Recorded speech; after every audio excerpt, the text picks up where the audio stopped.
একাকিত্ব উপভোগ করতে শিখুন। পৃথিবীর সবচেয়ে সুখী মানুষের তালিকায় থাকবেন। লাইফে একা থাকা সবচেয়ে ভালো।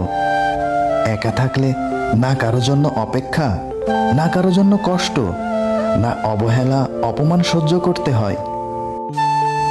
একটা জিনিস দেখবেন, আপনি যাকে নিয়ে বেশি ভাববেন দেখবেন সেই মানুষটাই আপনাকে বোঝে না।